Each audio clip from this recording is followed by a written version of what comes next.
नमस्कार, मैं प्रियंका। आप देख रहे हैं 4 PM। धार्मिक अनुष्ठान के नाम पर सार्वजनिक अवकाश की घोषणा नहीं की जा सकती है। ये संविधान विरोधी है, धर्मनिरपेक्षता के खिलाफ है।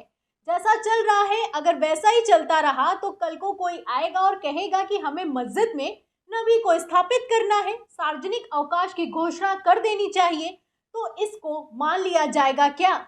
नहीं माना जाएगा और कायदे से मानना भी नहीं चाहिए, फिर चाहे वो कोई भी धर्म हो, हिंदू, मुस्लिम, सिख, ईसाई। लेकिन हैरानी की बात यह है कि मोदी सरकार ने इसे माना भी है और हाफ डे के साथ ही सरकारी छुट्टी की घोषणा भी कर दी गई है। अब इसी पर बॉम्बे हाई कोर्ट में एक याचिका दाखिल की गई है। याचिका की सुनवाई के लिए बॉम्बे हाई कोर्ट तैयार भी हो गया। जी हाँ, चौंकाने वाला मामला है। कल राम मंदिर का प्राण प्रतिष्ठा होने वाली है और ठीक एक दिन पहले बॉम्बे हाई कोर्ट याचिका पर सुनवाई के लिए तैयार हो गया। स्पेशल बेंच ऑर्गेनाइज की गई और 10:30 बजे रविवार को यानी कि आज के दिन सुनवाई भी हुई है। तो फिलहाल इस सुनवाई में और इस याचिका में क्या निकलकर सामने आया है, हाई कोर्ट ने क्या फैसला सुनाया है, आपको फटाफट से बता देती हूँ। फिर इसके बाद मैं आपको बताऊंगी कि किस तरीके से मोदी सरकार की खूब फजीहत हुई तो 24 घंटे के अंदर ही अपना फैसला वापस ले लिया। लेकिन सबसे पहले शुरुआत याचिका से करते हैं जो कि बॉम्बे हाई कोर्ट पहुंची हुई है और इस याचिका पर बॉम्बे हाई कोर्ट सुनवाई के लिए भी तैयार हुआ।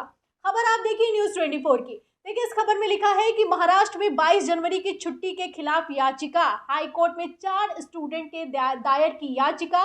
छात्रों ने सरकार के इस फैसले को सेकुलरिज्म पर बताया हमला। एक विशेष बेंच रविवार सुबह 10:30 बजे 4 छात्रों द्वारा याचिका पर सुनवाई करेगी। तो आप देख सकते हैं, 4 छात्रों ने यानी कि लॉ के स्टूडेंट हैं, उन्होंने याचिका दाखिल की और इस याचिका को दाखिल करते हुए जो संविधान के रक्षक बनने वाले हैं, जो वकील बनने वाले हैं, उन छात्रों ने हवाला दिया कि ये जो सार्वजनिक अवकाश की घोषणा की गई है, इसको खत्म कर देना चाहिए क्योंकि ये धर्मनिरपेक्षता के खिलाफ है। अब इसी पर सुनवाई के लिए बॉम्बे हाई कोर्ट तैयार हुआ और 10:30 बजे स्पेशल बेंच बिठाई गई। तो सुनवाई के दौरान क्या हुआ आगे मैं आपको बताऊंगी, लेकिन पहले आपको बताते हैं याचिका में क्या लिखा है, क्योंकि जो याचिका में लिखा है वो काफी ज्यादा इम्पोर्टेंट है। सबसे पहले जिन लोगों ने याचिका दाखिल की है उनके नाम मैं आपको बता देती हूँ। देखिए, इसमें खबर में लिखा है हिंदुस्तान की कि जिन स्टूडेंट्स ने याचिका दाखिल की है उनका नाम है शिवांगी अग्रवाल, सत्यजीत सिद्धार्थ साल्वे, वेदांत गौरव अग्रवाल, खुशी संदीप बंगिया। ये सभी लॉ के स्टूडेंट्स हैं। तो यहाँ पर ये मत सोचिएगा कि मुस्लिम संप्रदाय पहुंच गया है ये याचिका लेकर बॉम्बे हाई कोर्ट। अगर मुस्लिम संप्रदाय गया होता तो वैसे भी गोदी मीडिया ये खबर आपको दिखा ही देता। लेकिन आप देख सकते हैं जितने भी नाम मैंने आपको गिनाए हैं ये हिंदू संप्रदाय के लोग हैं और सबसे इम्पोर्टेंट बात यहाँ पर ये है कि ये लॉ के स्टूडेंट हैं। इन्होंने ये याचिका दाखिल की है और इस याचिका में क्या लिखा है ध्यान से सुनेगा। देखिए, इसमें लिखा है कि याचिकाकर्ताओं का कहना है कि किसी धार्मिक कार्यक्रम को मनाने के लिए सार्वजनिक अवकाश घोषित करना संविधान में धर्मनिरपेक्षता के सिद्धांतों का उल्लंघन है। कानून के छात्रों ने तर्क दिया है कि कोई सरकार किसी भी धर्म के साथ जुड़ नहीं सकती है या उसे बढ़ावा नहीं दे सकती है, क्योंकि हमारे संविधान में लिखा है कि हम लोग धर्मनिरपेक्ष हैं। तो आखिर किस आधार पर प्रधानमंत्री नरेंद्र मोदी प्राण प्रतिष्ठा कर रहे हैं, सवाल नंबर 1। और दूसरी बात, वो कर रहे हैं तो कर रहे हैं, इसके लिए सार्वजनिक अवकाश की घोषणा किस आधार पर की गई है, सबसे बड़ा सवाल यही है। आगे सुनिए, इसमें लिखा है लाइव लॉ के अनुसार याचिका में कहा गया है कि एक हिंदू मंदिर के अभिषेक में जश्न मनाने और खुले तौर पर भाग लेने और इस तरह के एक विशेष धर्म से जुड़ने का सरकार का काम धर्मनिरपेक्षता के सिद्धांतों पर सीधा हमला है। तो याचिका में किस तरीके से मोदी सरकार को घेरे में लिया गया और बड़े सवाल खड़े किए गए हैं आप देख सकते हैं। बॉम्बे हाई कोर्ट में याचिका दाखिल की गई, स्पेशल बेंच ऑर्गेनाइज हुई और आज यानी कि रविवार के दिन सुनवाई हुई। अब सुनवाई में क्या हुआ है ये अपने आप में और भी ज्यादा चौंकाने वाला है। चौंकाने वाला ये है इसलिए है क्योंकि बॉम्बे हाई कोर्ट ने इस याचिका को खारिज कर दिया है। जी हाँ, बिल्कुल सही सुना आपने। देखिए, लिव लॉ की खबर में लिखा भी है कि Bombay high court rejects PIL challenging Maharashtra governments declaration of public holiday on Ram मंदिर कंसर्केशन डे। तो आप देख सकते हैं जो छुट्टी के लिए कैंसिल करने के लिए जो याचिका लगाई गई थी बॉम्बे हाई कोर्ट में, उस बॉम्बे हाई कोर्ट के लिए पहले तो उस सुनवाई के लिए, उस याचिका पर सुनवाई के लिए पहले तो स्पेशल बेंच बिठाई गई, संडे के दिन 10:30 बजे का समय दिया गया और बाद में इस याचिका को खारिज कर दिया गया।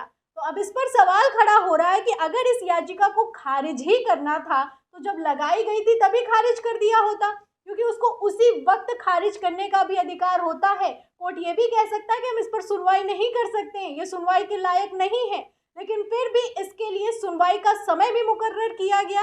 और चौंकाने वाली बात यह है कि बेंच भी ऑर्गेनाइज की गई। अब बेंच भी ऑर्गेनाइज हुई, समय भी मुकर्रर हुआ और उसके बाद एक ही झटके में इस याचिका को खारिज कर दिया गया। कई सवाल खड़े होते हैं। वैसे हाई कोर्ट का फैसला है, इस पर कोर्ट के फैसले पर कौन ही उंगली उठा सकता है। अब भैया महाराष्ट्र में भी 22 जनवरी को छुट्टी मिलने वाली है, सरकारी छुट्टी मिलने वाली है। चलिए मान भी लिया जाए कि ये छुट्टी दी गई है कि राम मंदिर का प्राण प्रतिष्ठा, लोग मंदिर देखेंगे बैठकर टीवी पर, मोदी जी को देखेंगे कैसे प्राण प्रतिष्ठा हो रही है उसको देखेंगे, इसलिए अब महाराष्ट्र में भी छुट्टी होने वाली, कई जगहों पर सरकारी छुट्टी का ऐलान कर दिया गया है। अब यहाँ पर सवाल ये खड़ा होता है कि लोग तो देखेंगे प्राण प्रतिष्ठा किस तरीके से हो रही है टीवी पर बैठकर, लेकिन मरीजों की छुट्टी किस आधार पर कर दी गई, ये यहाँ पर सोचने वाली बात है। जी हाँ, आपने खबर नहीं देखी है तो खबर भी आप देख लीजिए। एम्स, देश का सबसे बड़ा अस्पताल, इसने भी हाफ डे की छुट्टी कर दी। जहां सरकारी छुट्टी के साथ हाफ डे का ऐलान हुआ, अस्पताल तक ने हाफ डे का लगा दिया कि 2:30 बजे के बाद काम होगा।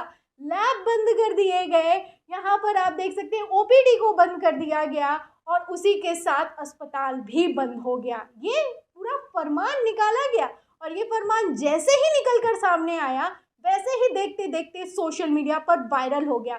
खूब फजीहत हुई मोदी सरकार की कि ऐसा कैसे कर सकते हैं, जो ये मोदी सरकार कर रही है। ऐसा तो इमरजेंसी के टाइम भी नहीं होता है, अस्पताल शुरू रहते हैं, लेकिन अस्पताल को ही बंद कर दिया।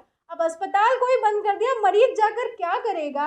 और सबसे बड़ी बात ये है कि यहाँ से ये किस बात की गारंटी है कि 22 जनवरी को मुहूर्त अच्छा है, मोदी जी प्राण प्रतिष्ठा कर रहे हैं, तो कोई बीमार भी नहीं पड़ेगा क्या। फिलहाल इस पर खूब फजीहत हुई। ये जो आदेश निकलकर सामने आया, एम्स में ने भी निकाला और आप देख सकते हैं बाकायदा नोटिस जारी किया गया है। डॉक्टर राम मनोहर लोहिया अस्पताल की तरफ से भी नोटिस निकाला गया। इस नोटिस में साफ साफ लिखा हुआ है कि 22 जनवरी 2024 को पूरे भारत में सभी केंद्रीय सरकारी कार्यालयों, केंद्रीय संस्थानों और केंद्रीय औद्योगिक प्रतिष्ठानों को दोपहर 2:30 बजे तक आधे दिन के लिए बंद की घोषणा कर दी गई है। अब जैसे ये नोटिस वायरल हुआ वैसे ही खूब फजीहत हुई। आप देखिए, एडवोकेट हैं आरफा खानम, इस नोटिस को शेयर करते हुए लिखती हैं कि यकीन करो, आतंकवाद के बाद सबसे ज़्यादा घटिया काम जो धर्म के नाम पर किया जा रहा है ये वो ही है। 22 जनवरी को बीमार होना सख्त मना है, अस्पताल बंद, ओपीडी बंद, लैब बंद, एम्स। तो ये जब खबर वायरल हुई, वकीलों ने भी सवाल उठाए, पत्रकारों ने भी सवाल उठाए, पब्लिक ने भी सवाल उठाए। तो इस फैसले को 24 घंटे के अंदर मोदी सरकार ने वापस ले लिया। जी हाँ, पहले तो ये जो फैसला है, ये जो नोटिस है जारी कर दिया गया, लेकिन अब इसे वापस ले लिया गया है। एएनआई ने बाकायदा इसको ट्वीट भी किया, आप देख सकते हैं। पहले एएनआई ने बताया कि बंद रहेगा और फिर बताया खुलेगा। इसमें लिखा भी है कि all appointments are being rescheduled and clinical services will be functional if any patient come we will try to accommodate them, evening OPDs will be functioning.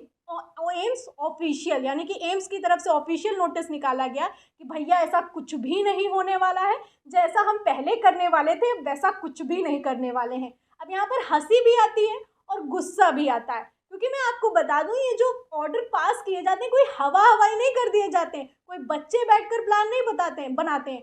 पूरा एक प्रोसीजर होता है, पूरी एक मीटिंग होती है और उस प्रोसीजर के तहत ये ऐलान पारित किए जाते हैं, ऑर्डर पास किए जाते हैं। अब ऑर्डर तो पास कर दिया, सोचा कि कोई राम के नाम पर सवाल भी नहीं करेगा, लेकिन जब सवाल हुआ है तो मोदी सरकार बैकफुट पर आई है और इस आदेश को वापस ले लिया गया है। तो फिलहाल इस पूरी खबर पर, और जैसे मोदी सरकार को ये फैसला वापस लेना पड़ा है उस पर, जो आदेश पर आदेश पारित किए जा रहे हैं उस पर, और जैसे सबसे बड़ी बात इस खबर में ये है, इंपॉर्टेंट पॉइंट ये है कि बॉम्बे हाई कोर्ट ने याचिका को खारिज करने के लिए स्पेशल बेंच बैठाई। उस पर आप क्या सोचते हैं हमें कमेंट बॉक्स में ज़रूर लिखें। वीडियो को ज़्यादा से ज़्यादा शेयर करें, सब्सक्राइबर बटन दबाएं, बेल आइकन दबाएं, हमारे चैनल को लाइक करें, शेयर करें, सब्सक्राइब करें, ज्वाइन करें। फिर मिलती हूँ अगली खबर के साथ, तब तक के लिए धन्यवाद।